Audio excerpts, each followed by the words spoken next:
The choice for us is simple. If a budget brings down the cost of living, we'll support it. If it brings up the cost of living, just like every other Liberal budget, we will vote. My name is Nico Lagan, and I'm too conservative for the Conservatives. My co-host, Rob Ambrose, not woke enough for the Liberals. We are the Political Orphans. As always, make sure to like and reshare this stream, but what we really want is to hear from you, so make sure to join us at the Poly Orphans on YouTube and join the conversation. What's going on, man? What's happening, brother? Yeah, I agree with Pam here. I hate the time change. It's pitch black out at 6. Yeah, I didn't even know it was. I had asked. I asked Nico before the show because I was like, "What the fuck? Why is it dark? Why is it dark so early?" Because I haven't heard anything about it, but it changed on my phone, so that's good.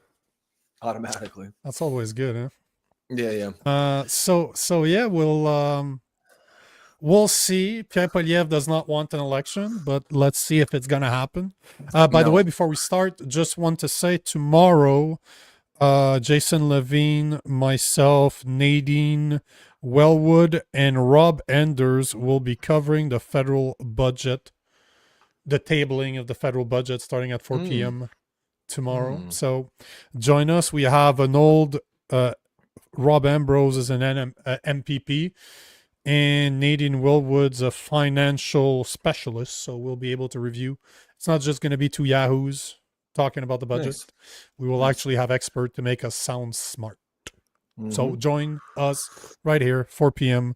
tomorrow. Yeah, that's it. What was I going to say? That's the housekeeping stuff. Pam asked us, what are you both expecting from the budget? It's hard. I mean, clearly the Liberals clearly want it to fall, which is crazy because you've got the Liberals presenting the budget and they want it to fail. And you've got the Conservatives who probably want it to pass. Not that they want it to pass, but they want, they don't want an election. Now, what Poilievre said there, I don't know. It sounds like they've decided to probably not pass it. Well, I will show the full video because that was literally 10 seconds of a minute and a half, 2-minute video. Like, I think it's a minute. Because what did he say, right? Like, if it raises the cost of living, and you know it will, right? Of course it will. So it's a Liberal budget. yeah. So it's not gonna. When Poilievre says that, it makes me think that they've decided that they can't pass it. And you know, it's kind of like what we talked about last night. You know, they're in a hard spot. Carney, it's a solid move, a solid political move for for Carney and the Liberals. It's bad for Canada, but for his for his narrow for their for their raw power grab, their attempt to get a majority, it's smart because it probably will cause an election. Now, of course, if they don't get a majority or if they lose the election, it'll go down as one of the all-time political blunders of modern Canadian history. You know, I don't like that part. I don't like that the government in power can literally call an election when they want. I don't like that. Yeah. I really, really don't like it. I like the set boundaries, like let's say 4 years. Yep. Yeah, it bothers me. I don't like that because it's such a political play.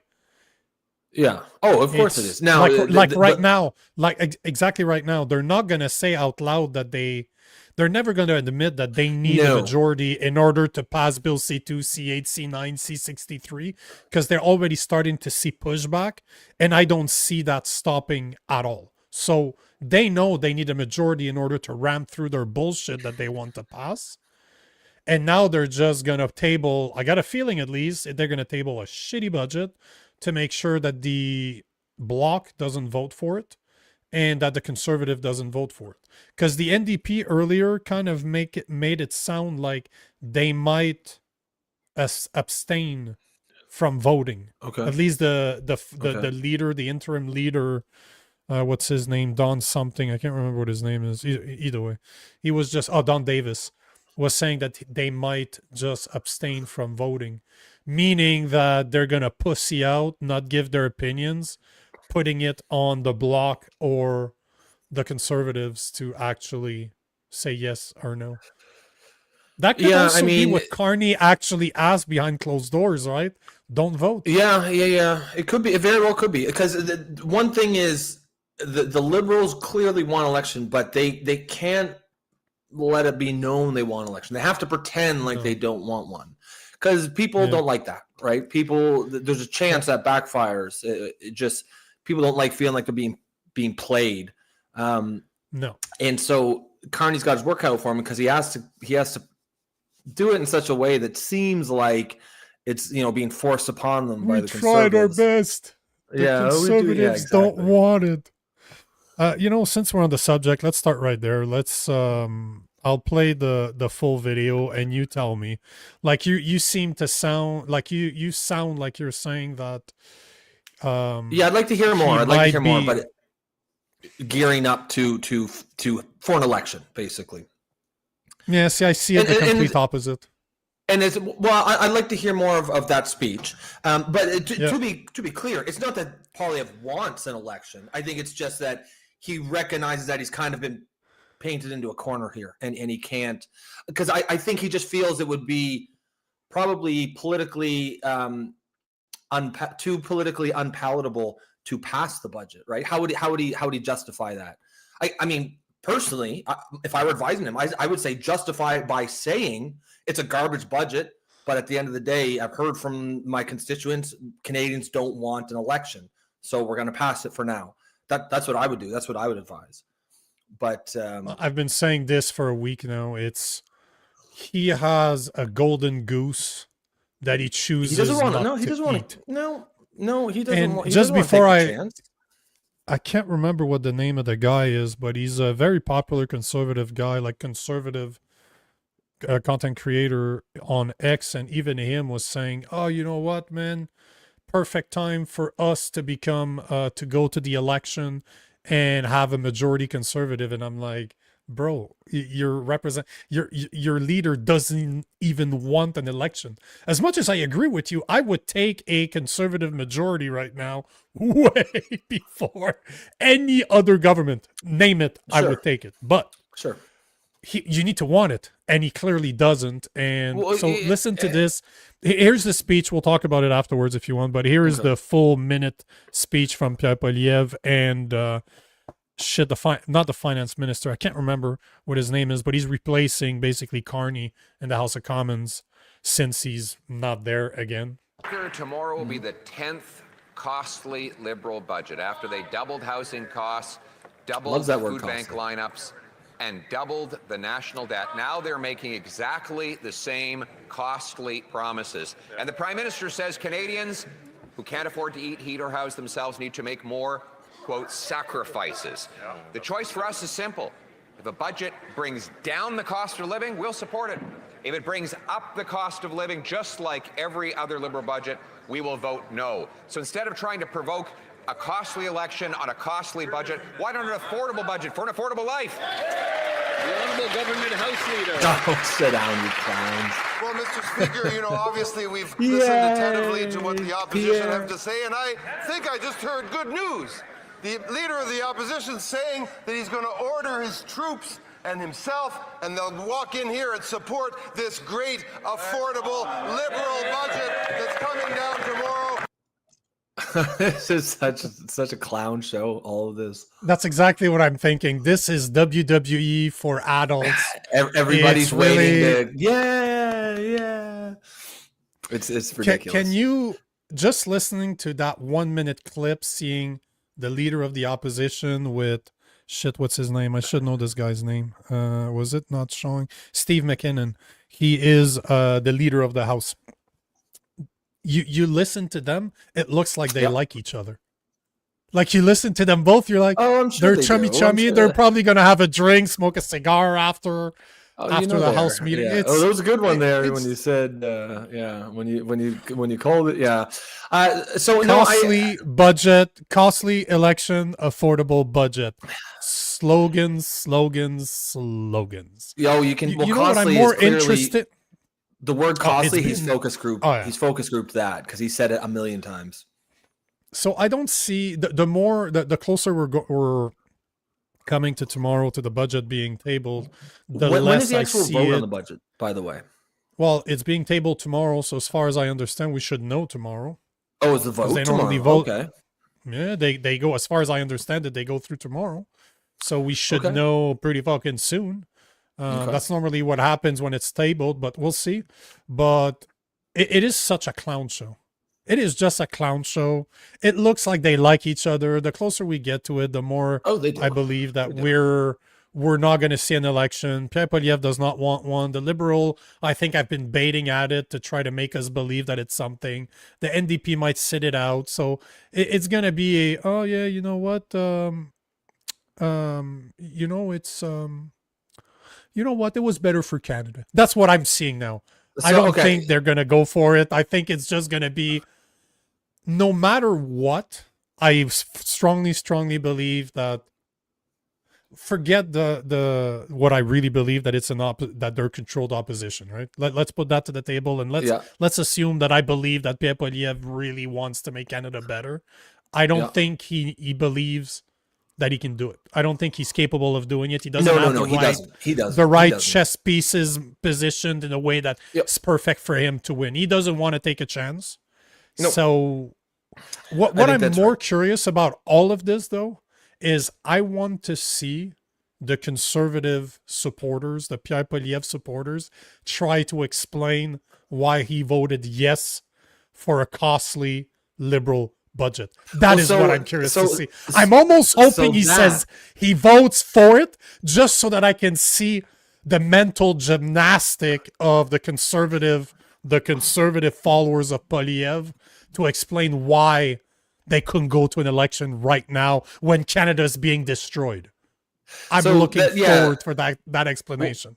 So that's that's sort of why. So I agree with your basic premise that Poilievre does not want an election.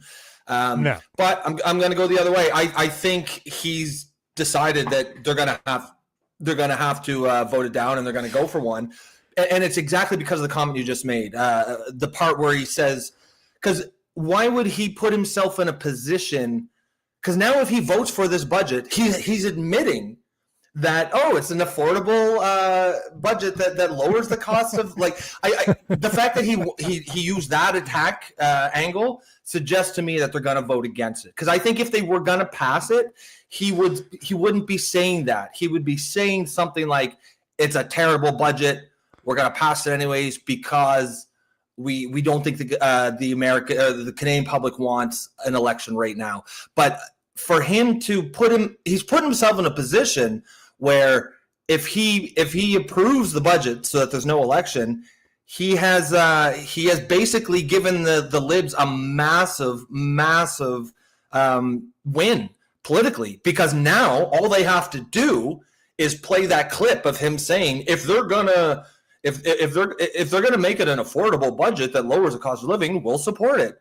And then show him, and he supported it. So clearly it's an affordable, you know what I mean? Like, if he ends up going on to supporting it after saying that will be a massive own goal. That would be just idiotic. And I don't know that maybe he is that dumb, but the fact that he said that suggests to me that they're leaning towards voting it down.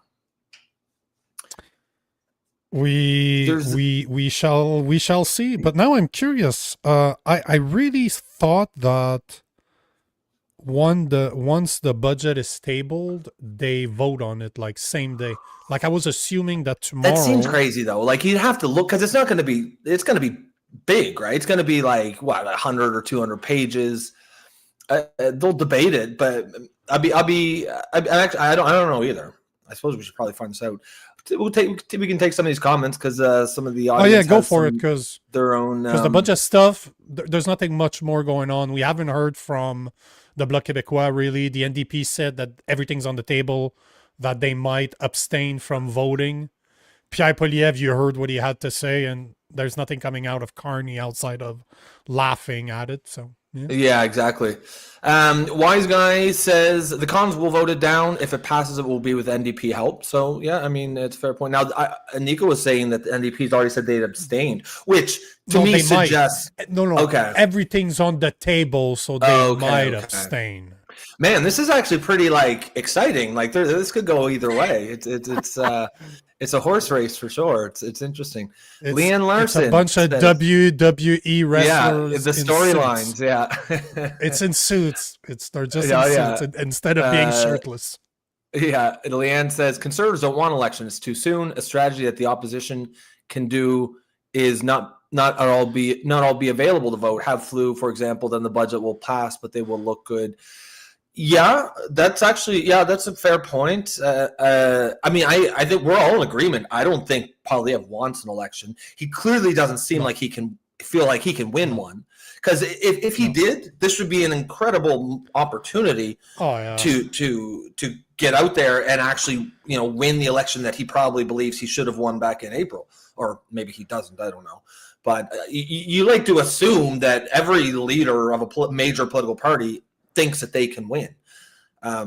Especially when you consider that it was a minority government.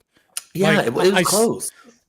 It was still, as much as people might have forgotten, it was a close election. It was not a blowout. At all. It was close.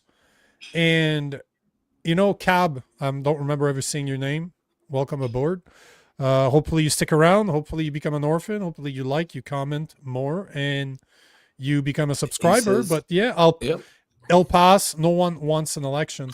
And this is, I almost, as I said before, I almost want this to not pass, the budget not to pass, or to pass, sorry, just so that I can see the mental gymnastic from the conservative supporters to try to explain. How can you ever consider after this you had a golden opportunity to get another election? Because remember, right? We've been told for months now, if not years, that we're coming down at a crossroad. Canada's economy is down the toilet. 1% growth of GDP per capita over the past 10 years, when the US went 20%, so 20 times us. We have a demolished economy. Carney's not doing anything to help it. He's not doing deals with the US. He'd rather go to China and try to make us believe that our climate strategies are the same, that China's not going to do business with Canada if we don't have tax on carbon. But so our country is down the drain. People are losing jobs left, right, and center. Businesses are leaving Canada to go to the US. We're in a really bad spot. This is not a joke. This is the situation in which we are. The Bank of Canada is going to lower the interest rate again. They even said that last week that we need to expect a lower way of living in the near future. So we're in a place where it's not looking good for Canada. We have a problem. The person that's in power is trying to use a shitty budget in order to cause an election because they want a majority to push all the censorship and surveillance bills that they want, that would literally turn Canada into the UK. And we have an opposition leader that's like, well, we would rather an affordable budget than a costly election. How can you support that? However you feel about what he's done over the past 20 years, how can you support an opposition leader that doesn't believe in himself enough to go for the opportunity that's given to him? Because if he really wanted this, he could demolish Carney in an election. If you believe that elections are fair, if you believe that Pierre Poilievre is not controlled opposition, give me a reason why he's not going for it right now, because for all you know, he's not going to get that opportunity for another 3.5 years.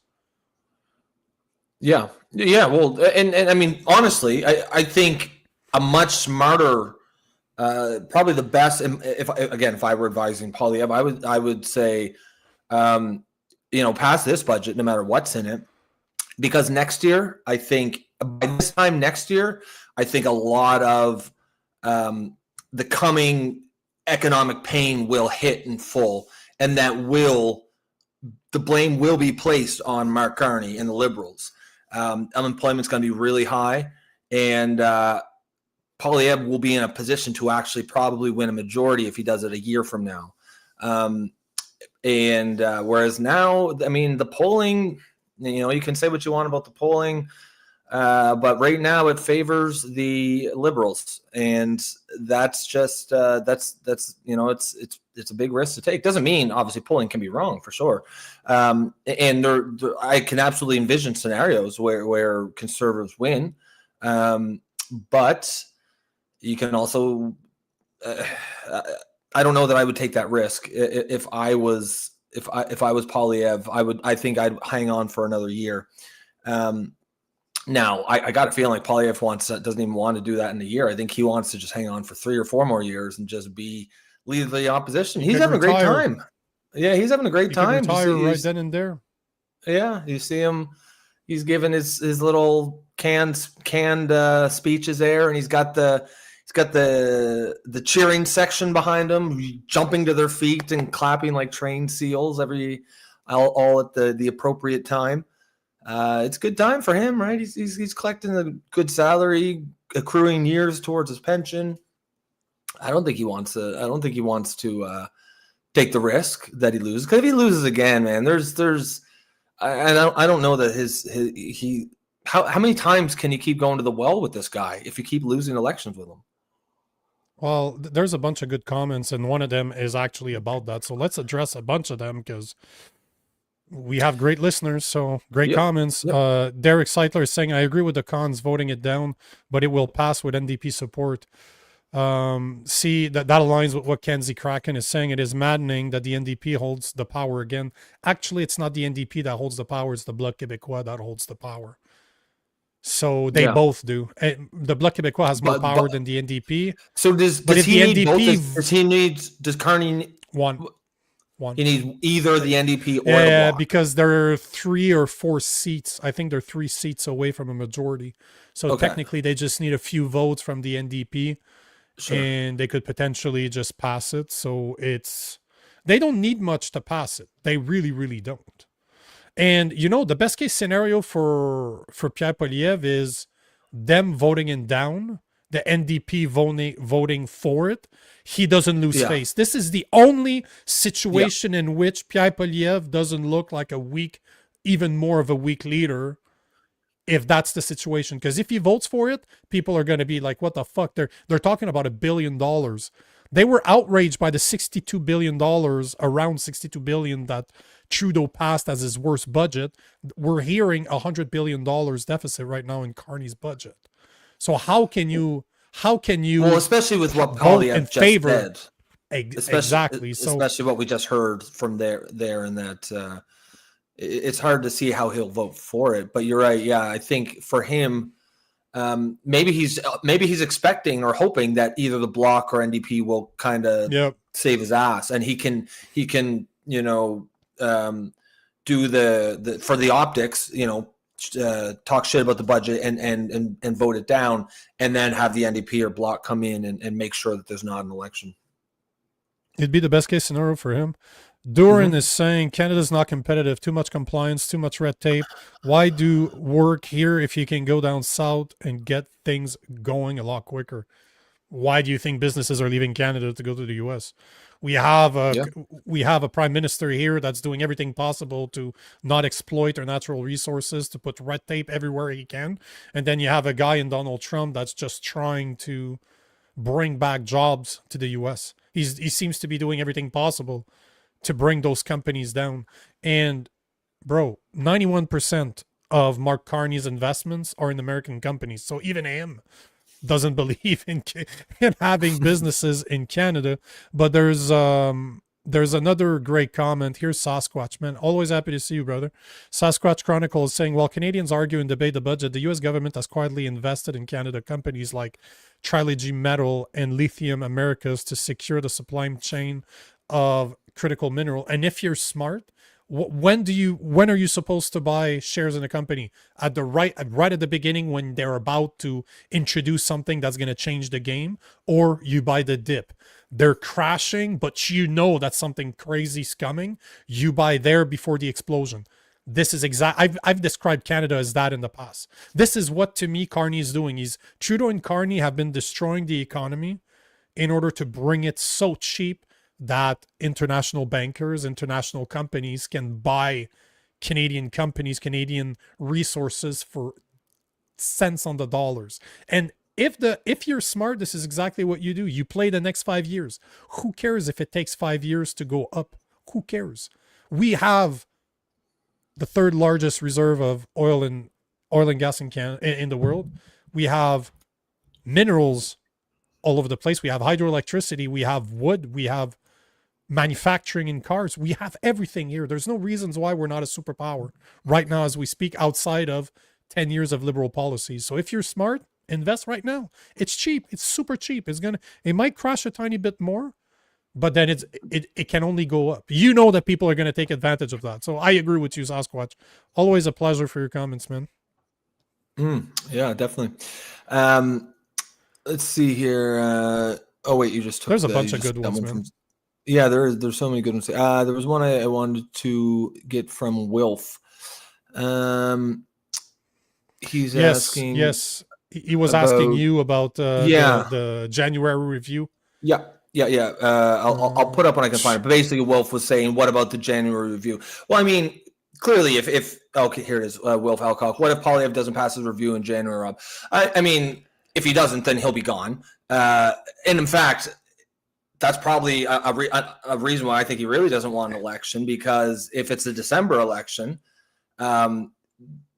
he's perfectly primed to lose his spot there, because if you just lost an election, that's at some point you can't keep going with this guy. Now, if election does not happen, I don't see how he doesn't pass that review. They wouldn't have spent all this fucking effort and energy shipping him out there to Battle River Crowfoot or whatever the fuck that place is called, only to recall him in January. And it's like he's done anything bad. He's done exactly what what you expect from Pierre Poilievre, right? Like, he gets up there. His performance as leader so far has been very Pierre Poilievre-like. And now, if you like Pierre Poilievre, if you like what he brings to the table, you're probably happy with what he's done as leader so far. He hasn't done anything different than what he did when he was leader, before he lost his seat.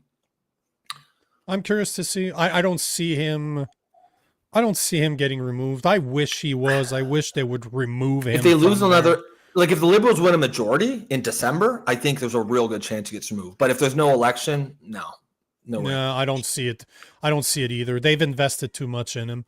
Leon Larson is saying a spring election is better. They will not have the numbers to vote on purpose, and in a few months the Liberals will be more exposed. I don't know. I will disagree with you. I don't think it's going to be better in the spring than it is now. I think right now is as good as any other chances. But the thing is that the Conservatives can't call an election. Like, it's not in their power to do so. They need a vote of non-confidence. Normally, that's why the budget right now, the opportunity is so good for them, because if it is voted down, they have the perfect opportunity for an election. But in the spring, what can happen in the spring that would cause the Liberals to go for an election? Well, yeah, I mean, they have an opportunity to do it now. That's the thing. They have the opportunity, because in order to have a vote of non-confidence, they will have to have the backing of the NDP or the Bloc Québécois, either or. So, or both. I think if I remember the calculation, they need both. They need both party. And you could, I mean, the spring maybe might be a better time for the Poilievre. It really depends on when the shit's going to hit the fan with regards to the economy. It might hang on by the spring, but with a year from now, I think it'll definitely the tariffs are really going to bite, and you're going to see those unemployment numbers really go up. Bank of Canada the other day, I saw the head of the Bank of Canada was giving a speech, and he was saying you can't replace America as a trading partner. You can't do it. It's not. There's no way. No, there is no way. And yes, of course, we should be finding more trading partners, but you're never but to ignore the United States and let that relationship die, expecting to replace someone else, it's not going to happen. I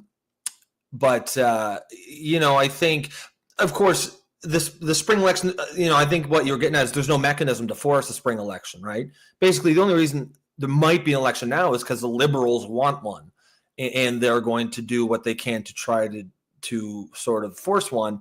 But let's say the economy crashes by the spring and polling is terrible and Canadians are sick of the Liberals. Liberals are not going to have any incentive to go to an election, right? They'll be happy with that's why they have the perfect opportunity. That's why they want it now. Yeah. They want Leah and Larson. Good question. And that's the question, right? What will trigger an election? I don't see the Liberals going for another election anytime soon, unless they do something extremely, extremely fantastic that boosts the economy. But I don't see that happening anytime soon. So no, it's it's going to be an interesting one. That's for sure. There's a couple more things I wanted to cover today. Give me where my notes right here. Did you hear about this? The NDP MP Leah Gazan on tabling a bill to combat residential school denialism. I did. That's wild. That? Absolutely wild. 2 years. 2 years in prison. Did you see the bill? Yeah, I've seen clips of it just on X, but I assume you've got something there to show us. Well, I'll play the video because I saw this video when it first came out 3 days ago, and I was like, yeah, whatever the fuck ever. Because it's not going to pass. This shit's not going to pass. I don't believe it for a second that it's going to pass. No. But, you know what? Fuck that. I don't want to give her the attention that she doesn't deserve. So I'm just going to show, because I'm sure our listeners have all heard about this. But the part I really wanted to show is the actual, if you look into the bill itself, absolutely insane. You're literally looking at 2 years in prison. 2 years in prison. So hold on. You probably shit. Fucking X. Oh, there you go. So Bill C254. It says willful promotion of hatred indigenous people is guilty of an indictable offense and liable to imprisonment for a term not exceeding 2 years. For denying residential schools. What the fuck does that even mean? Yeah. That means that everyone who, by communicating statement other than in private conversation, willingly promote hatred against indigenous people by condoning, denying, downplaying, or justifying the Indian residential school system in Canada, or by misrepresenting facts related to it. So you know that she's talking about the mass graves that never happened, that were shown to be bullshit. She thinks that's a fact. The fact is that there hasn't been one body. They haven't found one grave, one unmarked grave, one body. And it's entirely reasonable to question that. You know what I mean? This ground penetrating radar that they have, they call it anomalies. It could be literally anything. It could just be a big rock or something. It's a weird piece of dirt. It's not a body. It's not a body detector. They haven't found one yet. And I think they know there's nothing there. That's why they don't go digging for it. Like if you're pulling up bodies, if there are bodies in there, they should be digging them up so that they can be reburied properly. But the fact is, they're not going to dig them up. And the excuse that they use is, we don't want to disturb it. But then at the same time, they want to put you in jail for 2 years when you say, wait a minute, that's funny. Like, I'm not sure that there's even any bodies down there at all because you've never, ever. I mean, and this is just one of these huge lies. A lot of people, like most normies out there in Canada, if you ask them how many bodies have they found in unmarked graves at residential schools, they'll probably say something like a few hundred, Hundreds, maybe hundreds. If you tell them that no, there's never been one, they'll be shocked. The average person. And there hasn't been one. There has not been one. And they want to put you in jail for 2 years for questioning, for being like, you know, if you have facts to back this up, I'm happy to listen. But you know, you haven't found one body, like, so we can't call this. You know, this is not a national crisis. No, definitely not. Now, were residential schools the best? Probably not. No, but there's a massive difference between saying, they weren't that great, between they weren't that great, and oh shit, there's hundreds of bodies buried next to churches that hosted the residential schools. That's a massive. And for me to say, you know what, I want to see the bodies. Hateful. 2 years. Hateful. 2 years. Hey, are you fucking kidding me? Wild, right?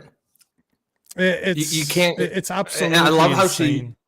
the funny thing is the way she's even worded the bill, right? Where it says misrepresenting facts means you could probably very easily get anything. You could almost certainly win in court if you had to defend yourself, because you just have to bring up that you didn't misrepresent any facts, because it is not a fact that there's any bodies. But of course, just being charged with it going to court would be the punishment in and of itself. You know, Sylvie's saying they're doing the same thing about questioning the Holocaust. You know, I don't care that I believe in it or not. You should have the right to question it. Yes, exactly. So what's the next step? We need to jail all the people that thinks that the Earth is flat. I'm not saying the Earth is flat. But I'm not saying it isn't either. I don't want to jail people who think it's flat. I've never been to space. Now, look at the moon landing. Do you really believe that we landed, that the videos that we've seen were from the moon landing? Come on, man. The Armstrong makes it to the moon and he's being recorded from outside. Somebody was there before him to install a camera? Like there was a cameraman that came in? No. They got out of the ship and installed the camera. No, they're recorded coming out of the ship, bro. It's the thing. If you look at the technology from back then, you can't convince me that we don't have the technology to go back. But the point is that I don't even care if it's real or not. I don't care. You have to be able to question it. You have to be able to question it. To me, it's great conversation. I don't care. Let's have a cigar. Let's have a drink and let's talk conspiracy theories.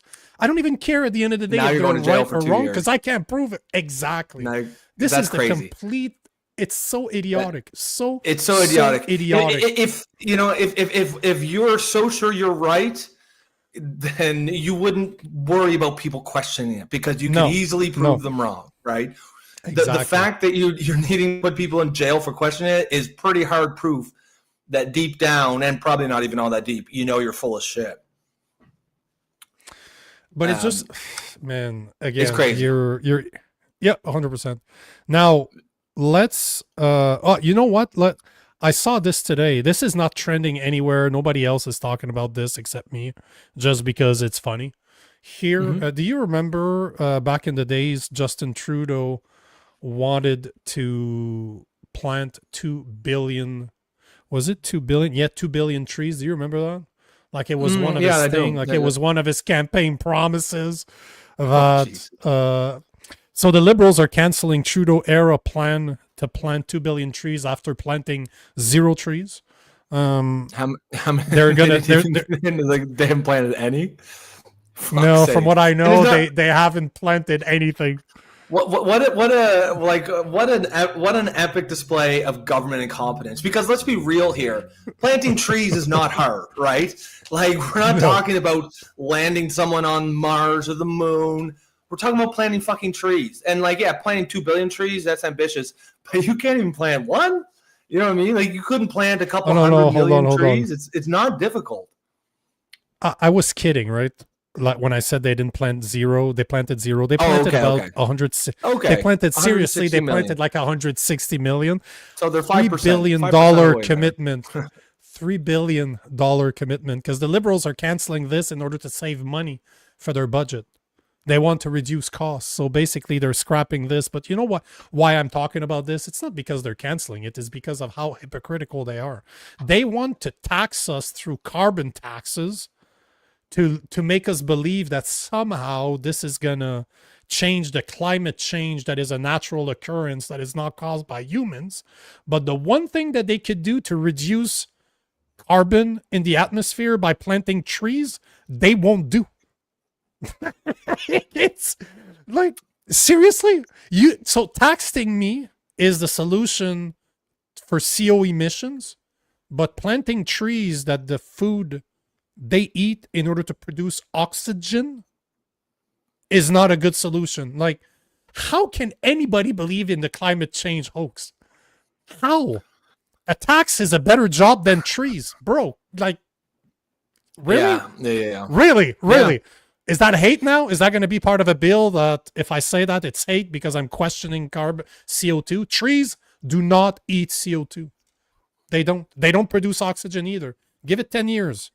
This will be outlawed. You will no longer be able to say that CO2 is tree food and trees do not produce oxygen. This is a myth. myth. But how idiotic. Again, it's, you know what? Let's go more idiotic. Because this man keeps on giving. This twat never fucking ends. I cannot believe that this guy has not resigned, has not gone fired, somebody hasn't punched him in the face. I'm not saying you should. I'm just saying I can't believe that it hasn't happened. But Doug Ford is still going at it. He still has not stopped. I'm telling you, he kind of made fun of Carney because Carney asked him to stop. Because remember the timeline, right? He got permission. Carney was aware of the ads. Then it was kind of said that Carney approved of the ads. And then Carney asked him to pull the ads. And then he didn't pull the ads, right? He waited till the Monday. So Trump's like, fuck you. No more. Yeah. But then Mr. Doughboy never stopped. He's still talking. And now there's a video that came out today, basically where he kind of making fun of Mark Carney for not taking down the ads. He called me from Asia a couple times and said, pull the ad. And I said I wasn't going to do it until we're going to pause the ad on Monday. That's exactly what we did. It was 12.4 billion impressions around the world. And they talked about it on the Senate floor. I love the fact that 4 Republicans jumped over and voted against tariffs on Canada. So they were very effective, and they. Did you listen to this? He basically is saying that the reason Americans are questioning the tariff, it's not because of the billions of dollars that it's impacting the businesses in the U.S. It's because of that twat. It's his ads. It's his ads that changed the mind of Americans, and that is why he didn't pull them. But it gets even better. Listen to this. Fuck, man. Oh, he's not a young guy. He's not a young guy. But here's what's, man, somebody needs to shut that guy up. Now, listen to what he said about Trump today.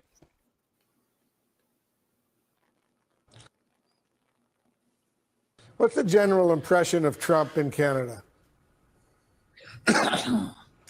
He's probably the most disliked politician in the world in Canada because he's attacked his closest family member, and that's the way we look upon it. And when I talk to the governors and senators and Congress people, even Republicans totally disagree, but they're too scared to come out and say anything because the president will go after them. Outside of a few senators, and I want to thank them for coming out and standing with not just American people, but their closest friends and allies, which is Canada. And again, we love the Americans. It's unfortunate President Trump decided to go down this road. Why? It's stupid. It's stupid, man. Like, just why? What is the benefit to this? It's the whole elbows up mentality. Like, you can't keep fucking attacking the guy. Why do it? You know that he's gonna fucking just. There's no benefit. Like, it's just a cost benefit analysis. There's no benefit to this, and there's a potential cost. Now, is Trump gonna slap on 10% tariffs because of that one comment? No, probably not. It's just the attitude of it. Why keep fucking with this guy, man? Just treat them like an act, like I said, a natural disaster, like just something that is there, unfortunate, but there's no point in yelling at it. There's no point in like screaming at a hurricane when it comes. You just deal with it. Yeah, shaking your fist at the fucking clouds. Old man yells at cloud, basically. Like, just fucking deal with the guy. He's the president of the United States, man. There's no benefit to talking like this. Mitch Horner is saying, speak for yourself. I agree with Trump more than I do Carney. Yeah, I agree with Trump more than I do too. Carney, more than I do Doug Ford, more than I do pretty much any fucking politician in Canada. So yeah, you're not alone, bro. And I'm not saying I'm a fan of Trump. It's just, at the end of the day, there's one guy that don't give a fuck, and it's Trump. I wish we had a politician with balls in Canada. Love him, hate him. How refreshing it would be to have a guy that just comes in, fuck you, we're going to call you out. I don't care. This is what I find refreshing from him. Oh yeah, Carney called me. He apologized, and I appreciate, but I don't care. I'm not going to do business with him. Is that what he said? Yeah. Obviously, I'm paraphrasing, but Carney apologized, and Trump is just like, oh yeah, it was a beautiful apology. It was beautiful phone call. Whatever. Beautiful phone call. It was the best. Canada called. Best phone call. Canada called. Yeah, I mean, I don't care, man. I don't love Trump either, but I you know, that side of him, like, I do find that refreshing, and a lot of people do, man. A lot of people like that aspect of just a politician who doesn't give a fuck, who just does not care what the fuck you think, does not care what the liberal mainstream media, and every politician of the last 30 years has cared what the liberal media thinks of them, even conservative politicians. And now you've got one who just does not give a shit, and that's very refreshing to a lot of people, even if they don't particularly like Trump. Mel G, Alberta Independence, flipping tables, flipping people, breaking tables over people. However you see it, I want somebody that's gonna fuck shit up. That's what I want. Yep. Well. But yeah, it's hold on. I don't know what he's talking about. Kenzie Kraken saying, Nico, look for clip of Vasi and Tib Huxon and history lesson. That seems very vague. How the fuck am I supposed to find out? Yeah. What it's about, man? I'm happy to be your bitch and do research for you, but what is it about? Huxon and history lesson. Yeah, I'm kind of curious. You can take some comments, man. I'm oh shit. No Dad Forever says Ford's full of shit. I like Trump. Yeah, and a lot of people do. Or at least find him, refreshing change of pace. Trevor says, I'm starting to think these people literally are lizard people. They have no clue. Yep. They're all working together and they're not working for us. Let's be honest here. They're working for themselves, but it baffles me that there's no call for Doug Ford. We have become so used to stupid politicians that we are, even I'm guilty of this. I see this as a big comedy. I see him as a joke. I see politicians as a joke that I need to follow because, I always remember what Denzel Washington said. If you watch the news, you're misinformed. If you don't watch the news, you're uninformed. I always have that in the back of my head because as much as I think it's a gong show, fucking clown show or WWE for adults, I still cannot believe that guys like Doug Ford is, one, a conservative, and two, is giving himself credit for wasting $75 million, adding 10% tariffs that literally $58 billion extra on our exports to the U.S., and he's still confident in his skills to go in front of the camera and praise himself. It blows my mind. People are not calling for him to I'm not saying he should get shot or executed here, but that dude should be in prison. Like at least that guy should resign for that scandal. That is a massive scandal. Are you kidding me? And it's just like another day. But I guess that's what happens when Olivia Chow is the mayor of Toronto, when the old mayor of Toronto smoked crack and it was still okay. He was still mayor. Like, god damn. Yeah. Like, here's Sasquatch giving us the breakdown of that clip that Kenzie mentioned. So Tim told Vasi, let me give you a history lesson. Vasi looked like she was going to explode. Who's Tim? Tim who? Tim Hodson. Okay. HODGSON. Yeah, the video's 13 minutes long. It was regarding U.S. buying ownership into Canadian companies for critical minerals. Yeah, I'd be curious to see. Is there like a clip? There's got to be a clip somewhere of just like a minute or two of the part they're talking about. No. Wise guy says I saw two videos. One 35 and sorry, I saw three videos. One at 35 minutes and two at 13, give or take. Wise guy says, I think the mainstream media is becoming fair and balanced. That's why they think the cons will win the next election. I mean, I noticed that shift as well, specifically in like, CBC. Again, and I think it's because, they're worried about the funding. But they're always going to have a liberal bias for sure. But if they can move back to at least some semblance of neutrality, that would be nice. I just think that's the best. The best situation to have a healthy electorate is a completely unbiased media. Now we know that's not going to happen, but if it could be less biased than it is, that would be good. Find a clip though, bro. Most of the clips that are out there are done by guys like me that take the time to listen to a 30-minute video and then clip a 1 minute and a half video. But nobody's doing that for a energy and natural resource conversation, unfortunately. Yeah. So in order for that clip to exist, I would need to sit down and spend an hour creating it. Thunderbird says, I just tuned in. I'm assuming Bloc voted yes to the budget because of a typical backdoor agreement. No, they haven't voted yet. No one's voted yet. Yeah, that's we're seeing the bill tomorrow. The bill gets tabled tomorrow, and I believe some people in the comments were saying it's usually within a couple days or up to a week the voting happens. But we'll probably know just by, we'll hear the messaging from the different parties as to what they're going to do about it probably by tomorrow night. Mitch Horner is saying Moose has a clip. Yeah, like I said, he probably made it. Because a lot of the clips that are out there are made by us, content creators. We do this for you. You're welcome.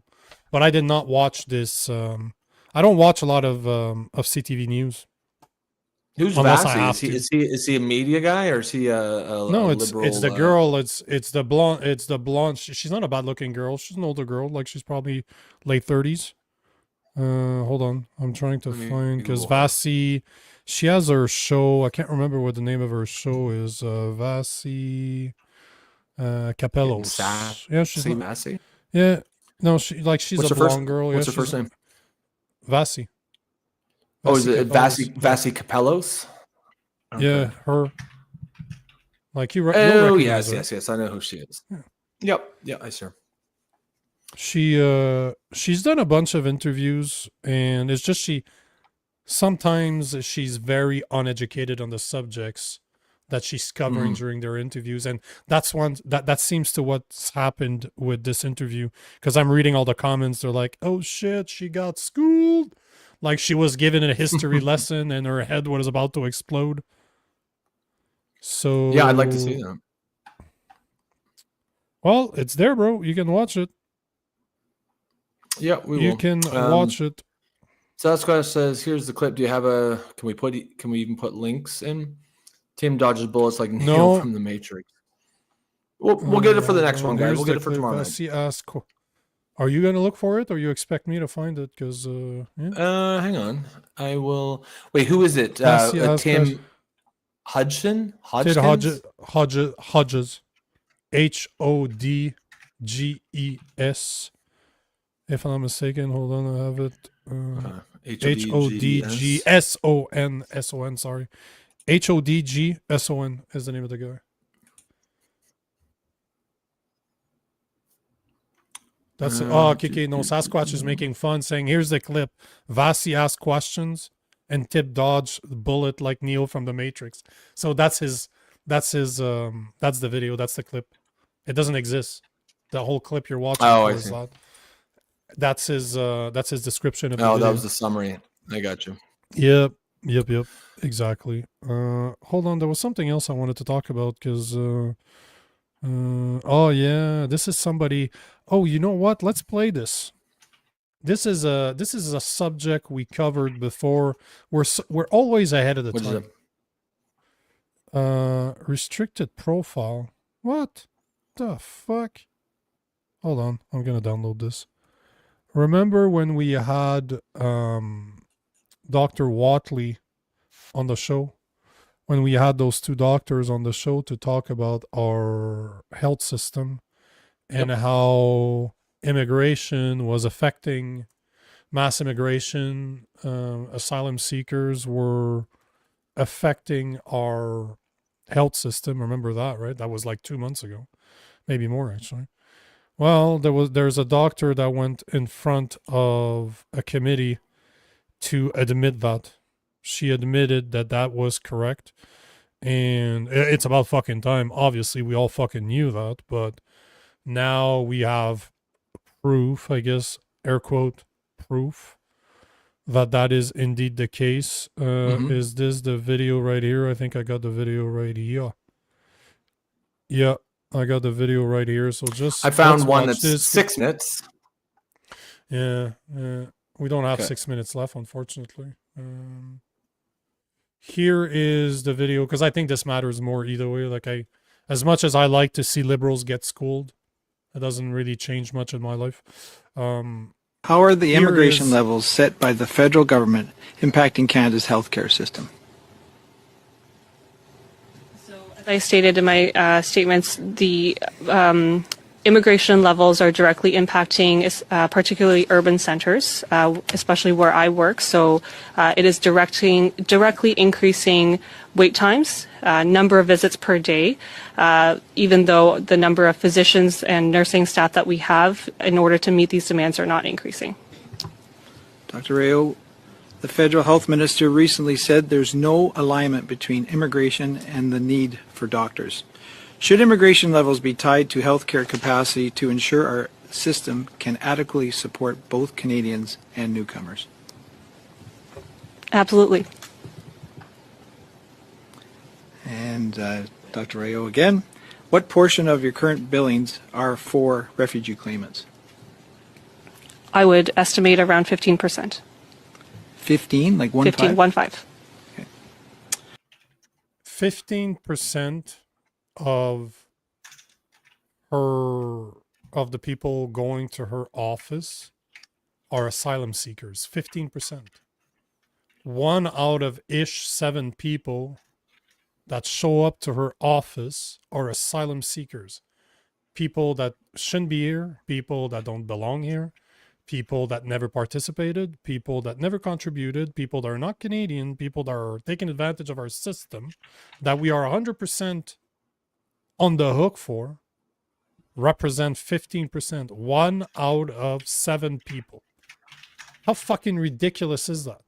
1 out of 7 people, yet, you know what's the first thing they ask me when I look to go see a surgeon for my left knee that I busted? Are you in the private sector? Do you have insurance? I'm like, no, I do, but I'm like, no, I don't. Oh, they're like, oh, well, you're going to have to do this, and this, and it's going to take 6 months to a year. It would have taken me 6 months to a year to get an MRI. You know how much time it took me on the private sector? 1 day. I could have probably done it the same fucking day I looked for it. So even in Canada, don't give me this shit that our free healthcare is working. It ain't fucking working. Remember what Dr. Watley said on the show? That is just a very small percentage, like 1 to 5% of people actually use our health system. And in their mind, the health system is great until they have to fucking use it. Then they realize that our system is shit.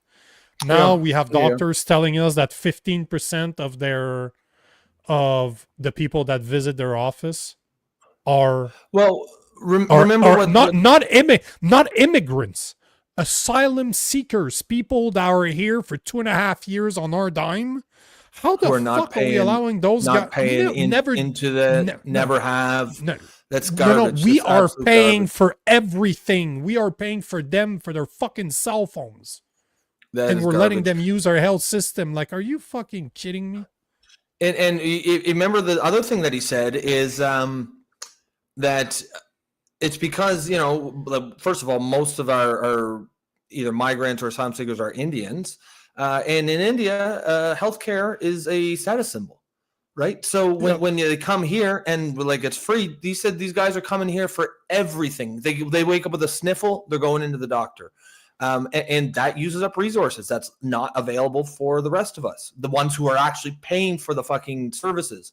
And 15%, that's an insane number. That is an absolutely insane number. And that right there gives you a perfect example of why we need to have people that are adjudicators that are right there either at the border who are trained to assess the facts of an asylum claim, and in the moment say, no, you're not going to, because right now it doesn't matter how ludicrous or absurd your claim is. You can come from fucking France and claim asylum, and they'll stick you in the 2-year waiting list. Now, you will be denied when you come up for your actual hearing, but that's 2.5 years later and $80,000 per year to the country later. And when, we could be training adjudicators to be right there. And when someone comes to make a claim, they can just look and be like, no, you're going to be denied. See ya. We can't just accept every single claim because it's a grift. A lot of them are getting denied, sure, but the point is, you're here for 2.5 years. You're getting paid. You're not spending anything, and a lot of that money is just going back home. And even if you get denied, you've already cost us $200,000 because you've been here for 2 years. It's crazy. Bye bye. Yeah, see ya. The only thing that we need to do is start refusing 99% of them on the same day they apply for it. Yeah. Where are you from? Which country are you from? Oh, you're from India. Have a list. Bye-bye. Oh, you're from India? No. Bye-bye. There's no reason why Get the an fuck out of asylum here. claim in Get India the fuck out. would be, right? There's probably a handful of countries at any given time that you would even have be able to make a valid claim. For example, Nigeria right now, right? If you're a Christian in Nigeria, they're slaughtering those motherfuckers. So that doesn't mean you accept every single Nigerian's asylum claim, but it does mean if they say they're from Nigeria, you actually take a real look at it. But you've got all kinds of people where if they say India, be like, nope, India's not on the approved list. See you later. Bye. The vast majority that of should Bangladesh, be done airports. That should be done Yeah. at international airports right there. You have a passport your passport's from one of those countries. You're going to go to that office that's right there. You're going to wait in line right there. They're going to deny you. You're not leaving the airport, bro. Get the fuck out of here. Bye-bye. And Get out. I'm Bye-bye. all for the Bye-bye. government having a program where they buy your plane ticket, send you home, right? Like just because what's the cost of a plane ticket versus what they would be if they came in, right? It's nothing. $1,500. Who cares? Sasquatch Chronicle Nigeria is about to get some freedom. Yeah. If there's one place, America, fuck yeah. Time to save the motherfucking world, Team America. Yeah. One of the best movies ever made. Love that movie. They're gonna drop a few 100,000 tons of explosive freedom. No, I mean that's the thing too. Is David says I bet Canada will take 0 Nigerian Christian refugees. No, they wouldn't. Right? They wouldn't. No. But I was just picking a country that has a legitimate, there is something going on in the country where someone could be making a valid claim. Yeah, Durka. Oh, what is it? Durka. It's Simmons Jihad. Durka. Yeah, yeah. Oh, man. Yeah, what? He won't stop repeating the same thing. And then Matt Damon. Matt Damon. That whole movie is awesome. Such a great fucking movie. Eric Bowen. The fags. Guys, because I've seen this in we can't I don't think we control it. We just can't. You can't do links. But like I posted earlier, if you just put the link in but erase the dot in .com and just write out dot, it will send, and then we can highlight it and then just put the dot where it says dot. So there's that's a way you can a workaround. Yeah. I mean, Kenzie says we already have too many Nigerians. Yeah, I understand that. I was just saying this is an example of a scenario where there actually is a valid asylum claim. In fact, the matter is it wouldn't be that many. What do we have? 250,000 people waiting on the list for a That hearing. was as of last year. There's no. As of That's last year. insane. There's just not that many conflicts in the world that would rise to the level of what an asylum claim is for. Asylum claims are not for poverty, for fleeing poverty, because you come from a third world country and you're poor and you want to make money to send back home to your wife. That's not a valid asylum claim. No. Again, we should have those people at the airport inspecting fucking passport. I don't care you have a visa. I don't even care you have an asylum form already filled out. I don't give a fuck. You're from India, bye-bye. Yep. You're from Pakistan, bye-bye. You're from China, bye-bye. Yep. You're from all of Bangladesh. 99% of the fucking countries that people are coming from. There just aren't that many Bye-bye. countries. Bye-bye. that You're from the you could have a US. valid asylum claim for. Bye-bye. Yeah. Are you kidding me? Like, no, Purple-haired come fucking on, freak. man. Yeah. LGBTQ, you're escaping Trump for your LGBTQ values. Sorry, our country's full. We have enough mentally ill people. We don't need more. Bye-bye. You go to Nigeria. You go to Pakistan. Yeah. You go to India. Yeah, I mean that's just it. It's just we're full. We're like we have enough troubles taking care of ourselves right now. Yeah. 100%. I'm the captain now. Yeah. See. What the fuck is that from? It's from the one with Tom Hanks, where he's the captain of the ship because I'm the captain now. Captain What's it Phil, no, called? Captain Phil, Captain Bill, Captain something. Oh, yeah, what is it's this skinny black guy. I'm the It is a captain skinny black now. guy, He doesn't even. I'm the he looks captain like now. damn, Captain something. It's Is not it called Bill, Captain it's not something? Yeah, No, it's no, Captain it's not that. something. Is it? Captain Hold on. Bill. Captain Philip. Yeah, that sounds better. No, Of course. Captain Phillips. Okay. Yeah, that's what Captain Mike Bill. is saying. Somalians, they always have that Captain look. Bill. Like, Somalians are the one, like, so easy to tell. Like the big forehead sloping down to the tiny chin. You know Mike Desir but is yeah. Somalian, right? Is he? Yeah, I don't think that's a Somalian name. No, he's Asian. Captain now. He's Asian. Sorry, Yeah. he's Asian. No, but he's another type of black guy, bro. Other type. Yes, Captain Philip. Captain Wise guy Philip. says Mexico is another one we don't need. Well, yeah, and it's just there's not a valid asylum claim from anyone from Mexico. There just isn't. Like Mexico's not even that poor anymore. Like we're getting closer and closer to Mexico. They're getting richer. We're getting poorer. Somewhere we're going to meet in the middle. There's enough snow Mexicans in Canada. We don't need real Mexicans. And Mike Desir is telling me to eat shit. Yes, bro. I will. Yes. You know, about 2 months ago, I was walking my dog like I do basically every morning around the neighborhood where I'm at, and I swear to you, man, there's like 2-3 trucks on the side of the street. They're planting trees. You know, they're hired by the city to plant trees. I swear to you, I felt like I was in Texas again. I felt like I was right across the border from Mexico, like just across from Juarez. It was Mexican music like blasted everywhere. There was one white guy running the crew, and every single employee, there were probably 7 or 8 of them, all Mexicans from Mexico. You know, I don't know if you've ever been down south, if you've ever been close to the border, but I spent a lot of time down there, and you recognize Mexicans from Mexico because it'll be 35 degrees outside, and those guys are in long sleeve shirts. Like they're so used to so used to this weather, they protect their skins. People that live in Canada, we don't protect their skin. We don't give a fuck about this shit. It's hot outside. All those guys have no shirts on.